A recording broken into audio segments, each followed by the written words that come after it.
이보다 더 좋을 수는 없다. 오늘의 말씀의 제목입니다. 이 제목을 들으면 자연스레 떠오르는 오래된 영화 한 편이 있습니다. 1997년에 개봉된 잭 니콜슨 주연의 미국 영화죠. 이보다 더 좋을 순 없다. 이 영화의 주인공 멜빈, 유명한 로맨스 소설가입니다. 돈도 있고 명예도 있고 성공도 거두었습니다. 하지만 그는 전혀 행복하지 않았습니다. 극심한 강박증에 시달려 하루에도 손을 수십 번씩 씻고 문을 잠글 때도 똑같은 행동을 몇 번씩 반복합니다. 세상과 사람들을 향한 온갖 애곡된 시선과 날선 말로 타인에게 상처를 주고 결국 누구와도 깊은 관계를 맺지 못한 채 애롭게 살아갑니다. 그렇게 냉소적인 그가 한 여인을 만나면서 조금씩 변하기 시작합니다. 서로의 상처를 보듬으며 삶의 희망과 사랑을 회복해 가던 그는 마침내 문을 열고 그녀를 향해 이런 고백을 합니다. 당신은 내가 더 좋은 사람이 되고 싶게 만들어요. 이보다 더 좋을 수는 없다라는 영화 제목처럼 더 이상 다른 무엇인가를 보태지 않아도 그 자체로 완전히 충족되고 벅차오르는 행복의 순간을 맞이한 것입니다. 여러분은 살아가면서 정말 이보다 더 좋을 수는 없다라고 여겨진 순간이 언제입니까? 간절히 바라던 대학 합격 통지서를 손에 쥐었을 때입니까? 오랜 시간 공을 들였던 사업이 마침내 성공에 커다란 결실을 보았을 때입니까? 아니면 몸의 이상 징후를 느끼고 병원에서 조직 검사를 마친 후 아무 이상이 없습니다 라는 의사의 한마디를 들었을 때입니까? 물론 그 모든 순간이 더없이 기쁘고 소중하겠지만 그것들은 일시적이고 상대적입니다. 그런데 여기 그 어떤 것과도 비교할 수 없는 기쁘고 좋은 소식이 있습니다. 그것이 오늘 본문의 말씀입니다. 2주 전 우리는 로마서 9장 30절에서 10장 4절까지의 말씀을 통해 열심히 달렸는데 실격이라니 라는 제목의 말씀을 받았습니다. 의를 따르지 않았던 이방인들은 오히려 하나님께 의를 얻었고 누구보다 의의 법을 따라갔다고 자처한 이스라엘은 정작 하나님의 의를 얻지 못했습니다. 열심히 달렸는데 실격한 것입니다. 그 이유는 두 가지입니다. 하나는 올바른 지식 없이 자기 의를 세우려 했기 때문이고 또 다른 하나는 예수 그리스도가 모든 믿는 자에게 의를 이루기 위하여 율법의 마침이 되신다. 이 사실을 알지 못했기 때문입니다. 이어 사도 바울은 인간의 구원에 이르는 두 가지 길을 대조하여 설명합니다. 하나는 율법으로 말미암는 의요, 또 다른 하나는 믿음으로 말미암는 의입니다. 먼저 5절입니다. 모세가 기록하되 율법으로 말미암는 의를 행하는 사람은 그 의로 살리라 하였거니와. 이 5절 말씀은 모세에 의해 기록된 구약 성경 레위기 18장 5절 말씀의 인용입니다. 정확한 내용은 너희는 내 규례와 법도를 지키라. 사람이 이를 행하면 그로 말미암아 살리라. 나는 여호와이니라입니다. 율법을 통한 구원의 원리 간단하고 명확합니다. 행하라. 그리하면 살리라. 하나님이 주신 계명과 율법을 단 하나도 빠짐없이 완벽하게 행하면 구원받는다는 것입니다. 사람이 준행하면 그로 인하여 삶을 얻을 하나님의 율례, 이 표현이 구약 여러 곳에 특별히 선지서에 반복되어 나오는 이유입니다. 그러나 여기엔 치명적인 문제가 있습니다. 그것은 바로 세상 사람 어느 누구도 율법의 요구를 완벽하게 만족시킬 수 없다는 사실입니다. 야고보서 2장 10절에 보시면 누구든지 온 율법을 지키다가 그 하나를 범하며 모두 범한 자가 된다라고 했습니다. 평생 동안 100가지 중 99가지 율법을 완벽하게 지켰다 할지라도 단 한 가지를 어기면 그는 율법을 어긴 죄인이 됩니다. 생각으로 지은 죄, 마음으로 품은 미움과 탐욕, 말의 실수, 수많은 이르기까지 율법의 기준은 한치의 오차도 허용하지 않는 거룩한 하나님의 기준입니다. 따라서 율법을 지킴으로 의로워지려고 하는 시도, 그것은 마치 아무런 장비도 없이 8,848m의 에베레스트산 정상을 오르려 하는 사람과도 같습니다. 거기에 아무리 노력해도 실패와 절망 그리고 죽음만이 기다리고 있을 뿐입니다. 인간 스스로 의를 이루려는 길, 처음부터 불가능한 길입니다. 그런데 율법으로 말미암는 의와는 전혀 다른 새로운 의가 있습니다. 바로 믿음으로 말미암는 의입니다. 그것이 6절과 7절의 말씀에 나옵니다. 믿음으로 말미암는 의는 이같이 말하되 내 마음에 누가 하늘에 올라가겠느냐 하지 말라 하니 올라가겠느냐 함은 그리스도를 모셔 내리려는 것이요 혹은 누가 무저갱에 내려가겠느냐 하지 말라 하니 내려가겠느냐 함은 그리스도를 죽은 자 가운데서 모셔 올리려는 것이라. 바울이 언급한 이 내용, 40년의 고달픈 광야 생활을 마치고 마침내 가나안 땅 입성을 눈앞에 둔 이스라엘 백성을 향하여 하나님의 사람 모세가 전했던 신명기 30장 11절에서 13절의 말씀을 인용한 것입니다. 그 내용이 이와 같습니다. 내가 오늘 내게 명령한 이 명령은 내게 어려운 것도 아니요 먼 것도 아니라 하늘에 있는 것이 아니니 내가 이르기를 누가 우리를 위하여 하늘에 올라가 그의 명령을 우리에게로 가지고 와서 우리에게 들려 행하게 하려 할 것이 아니요 이것이 바다 밖에 있는 것이 아니니 내가 이르기를 누가 우리를 바다를 건너가서 그의 명령을 우리에게로 가지고 와서 우리에게 들려 행하라 하랴 할 것도 아니라. 사람들은 구원을 얻기 위해 무엇인가 엄청난 남다른 일을 해야 된다고 생각합니다. 내가 하늘에 올라가서 구원의 비밀을 가져와야 하나? 아니면 내가 깊은 음부로 내려가서 구원의 능력을 가져와야 하나? 세상의 수많은 종교들이 바로 이와 같은 구조를 가지고 있습니다. 고행을 하고 참선을 하고 공덕을 쌓고 기도를 수없이 드려 노력해야 비로소 구원을 얻는다라고 가르칩니다. 그러나 바울은 분명히 말합니다. 그럴 필요가 전혀 없다고. 이유가 무엇입니까? 우리가 구원받기 위해 하늘에 올라갈 필요가 없는 이유는 예수 그리스도께서 이미 하늘 영광을 버리시고 이 땅에 우리와 같은 사람의 몸으로 친히 내려오셨기 때문입니다. 우리가 구원받기 위해 음부나 무덤 속으로 내려갈 필요가 없는 이유는 이 땅에 오신 예수 그리스도께서 우리 죄를 위해 십자가에서 죽으시고 음부까지 내려갔다가 사흘 만에 다시 살아나사 사망 권세를 깨뜨리셨기 때문입니다. 우리의 구원을 위해 필요한 모든 것, 세상에 오신 예수 그리스도께서 자신의 십자가의 죽음과 부활을 통해 모두 다 이루셨습니다. 그래서 만일 자신의 노력과 공로를 의지해 하나님의 구원을 얻으려 하는 것은 예수 그리스도의 성육신 그리고 십자가와 부활을 통해 이루어진 구원을 부정하는 것입니다. 구원의 길 결코 멀리 있지 않습니다. 이를 이어지는 8절 말씀이 이것을 잘 보여줍니다. 그러면 무엇을 말하느냐? 말씀이 내게 가까워 내 입에 있으며 내 마음에 있다 하였으니 곧 우리가 전파하는 믿음의 말씀이라. 하나님께서 주신 구원의 말씀은 저 멀리 우주 너머에 있는 것도 아니고 접근할 수 없는 비밀스러운 곳에 숨겨져 있는 것도 아닙니다. 뭐라고 했습니까? 구원의 말씀은 바로 내 입에 있으며 내 마음에 있다라고 했습니다. 세상의 모든 가치 있는 것들은 얻기가 어렵습니다. 다이아몬드를 얻으려면 깊은 광산을 파 내려가야 하고 시험에서 고득점을 얻으려면 밤을 새워 공부해야 되고 큰 돈을 벌려면 남다른 노력을 해야 됩니다. 그런데 세상에서 가장 귀한 영원한 생명과 하나님의 자녀가 되는 권세를 얻는 구원, 우리 곁에 너무나 가까이에 있습니다.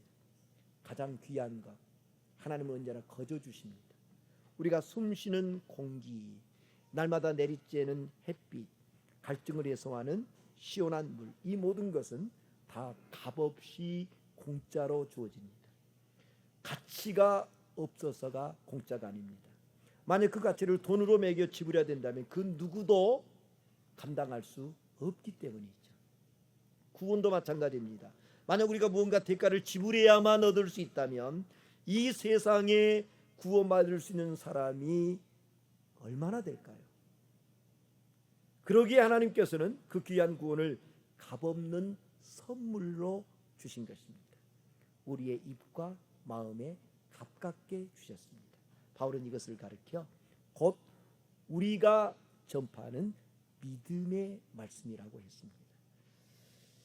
구원의 은혜는 저 멀리 있지 않습니다. 지금 이 시간 우리에게 들려오는 복음의 말씀 안에 이미 담겨 있습니다.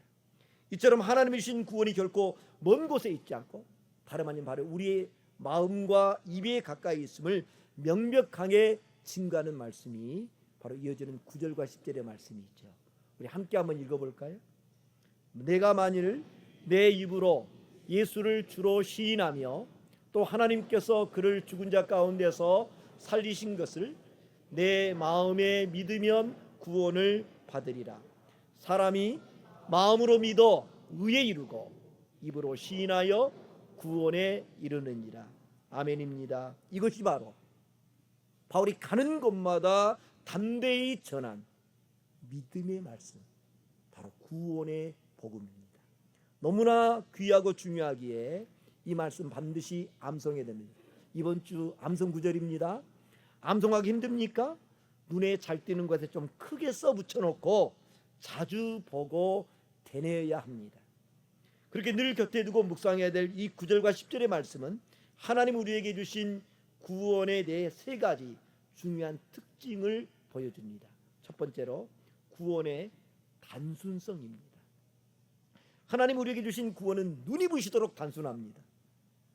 예수를 주님으로 입으로 시인하고 하나님이 그를 죽은 자 가운데 살리신 것을 마음에 믿으면 됩니다.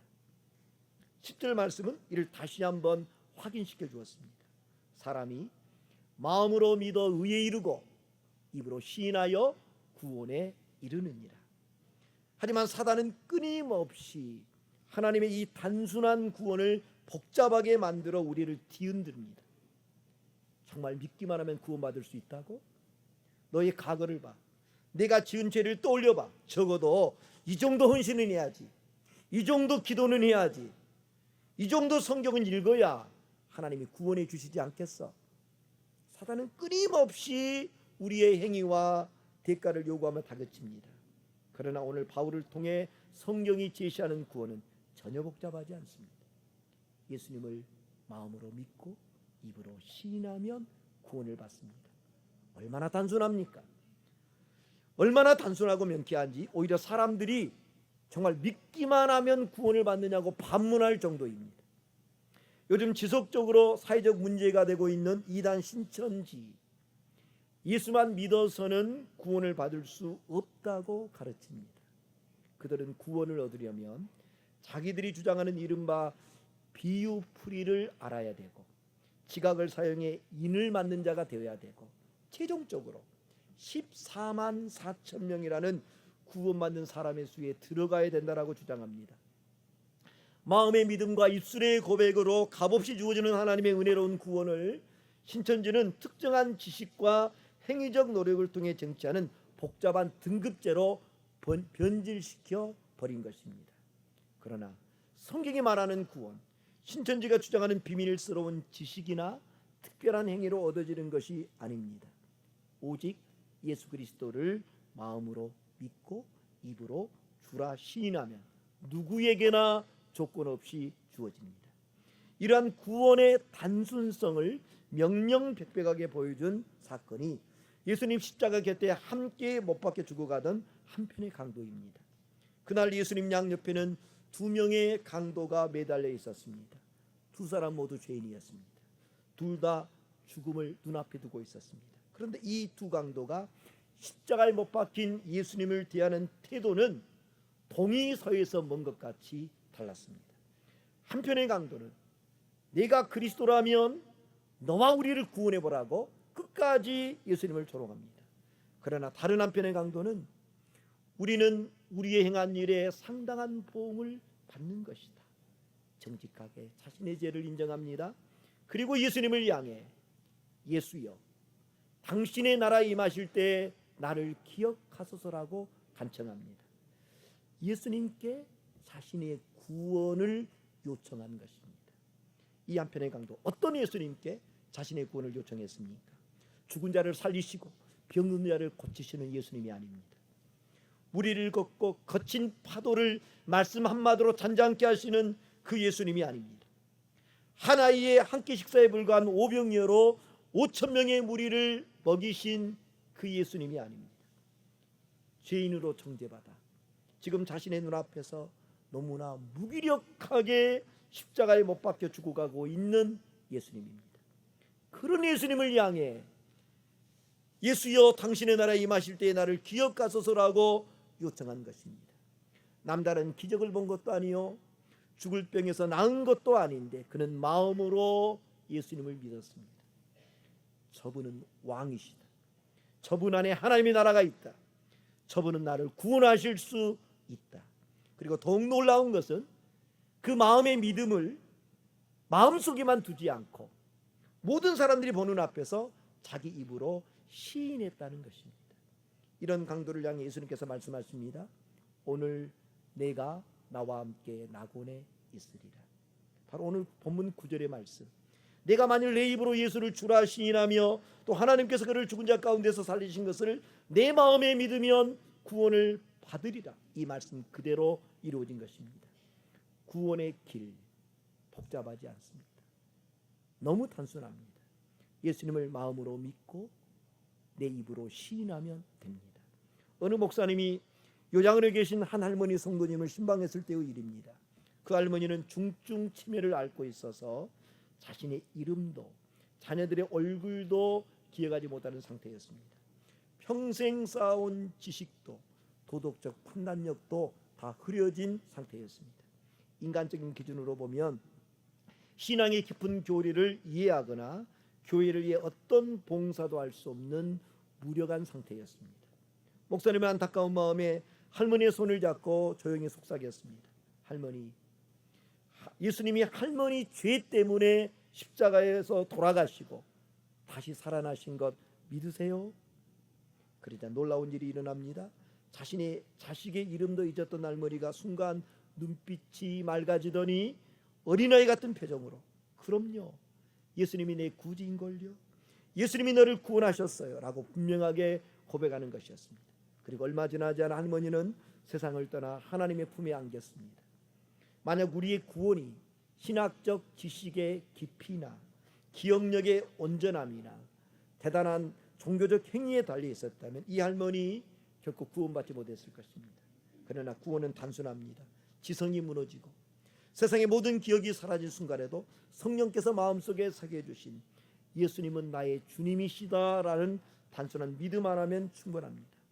이보다 더 좋을 수가 있겠습니까?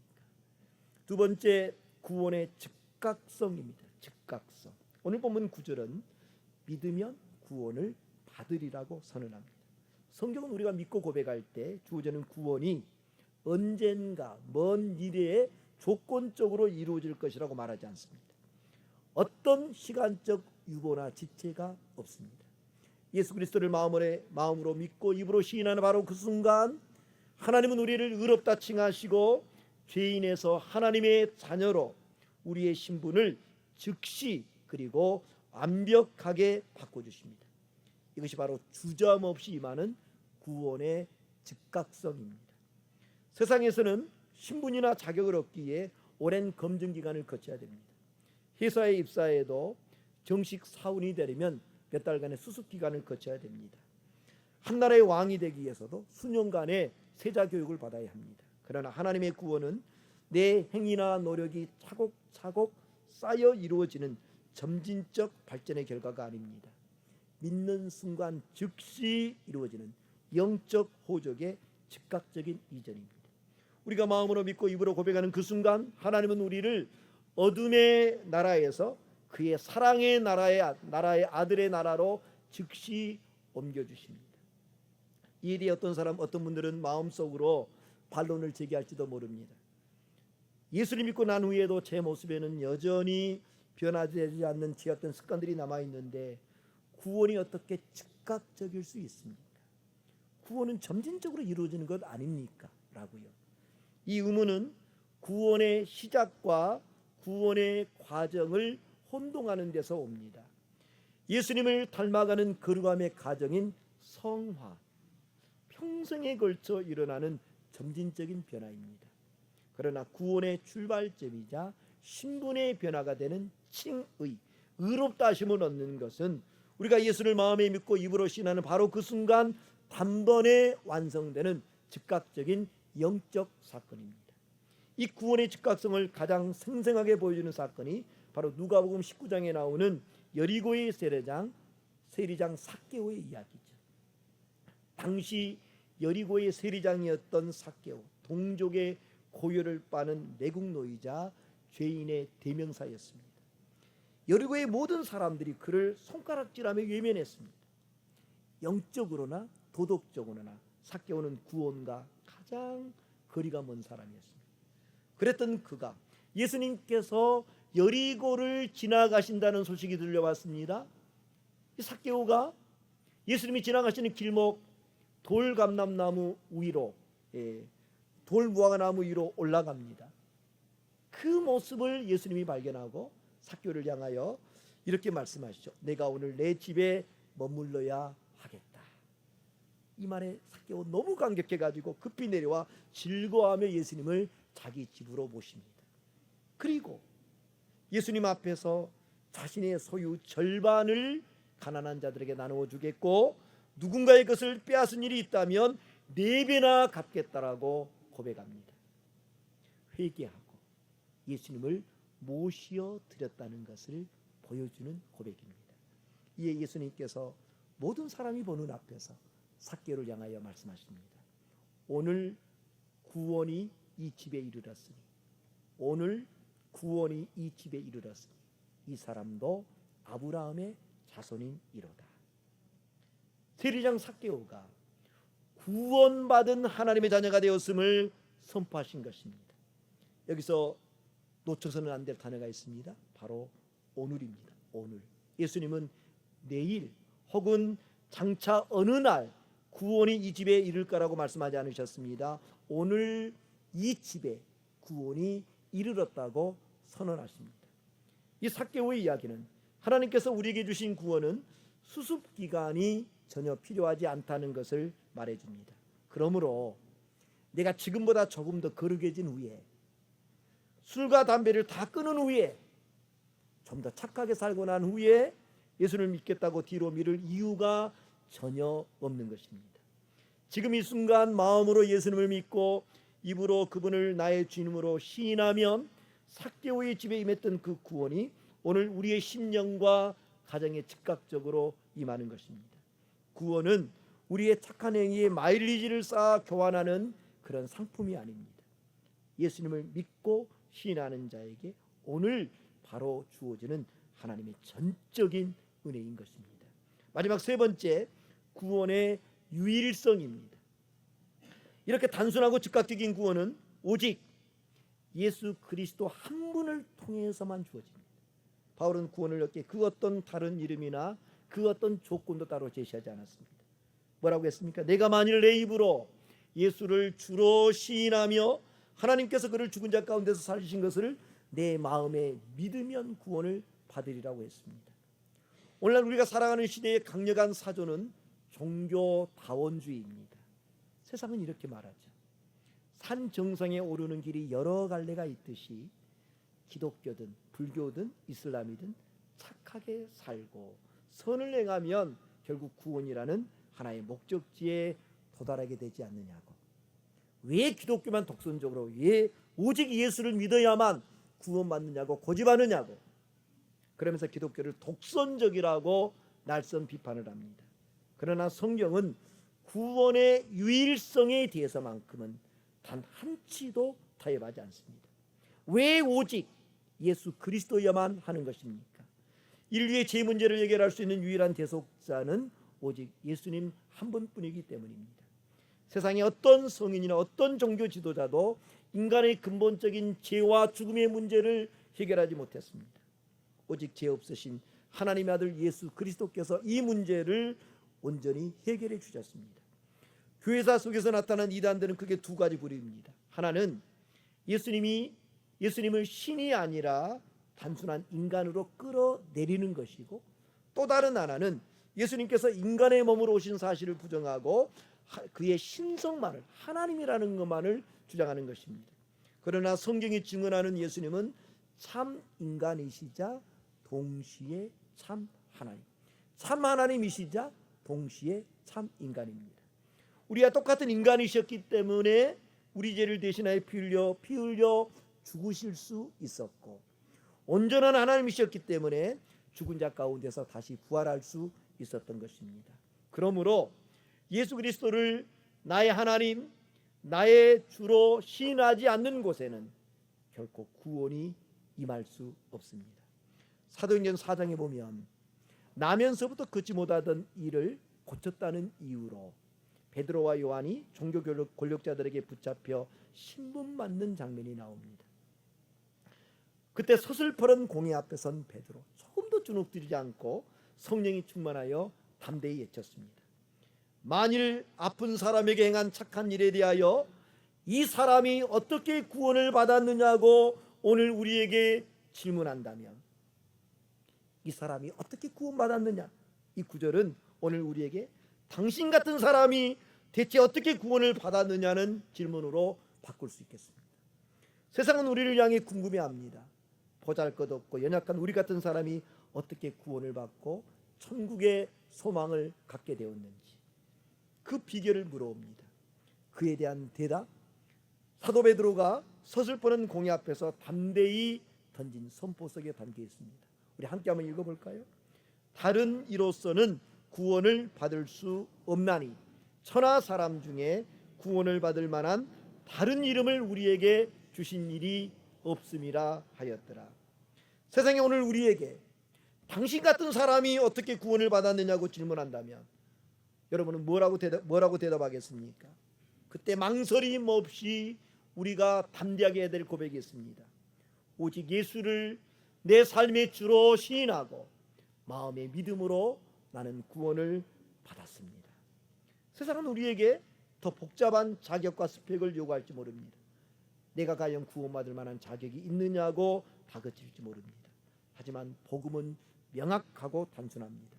우리의 마음이 예수 그리스도의 복음에 반응하고 우리의 입술이 그분을 주님이라고 시인할 때 나면서부터 주저앉았던 이가 기적처럼 일어난 것 같은 구원의 역사가 우리의 삶에 임하게 될 것입니다. 세상 사람들은 말합니다. 건강하면 이보다 더 좋을 수 없다고, 자녀가 잘 되면 이보다 더 좋을 수 없다고, 돈이 많으면 이보다 더 좋을 수 없다고. 그러나 바울은 오늘 우리에게 담대히 증거합니다.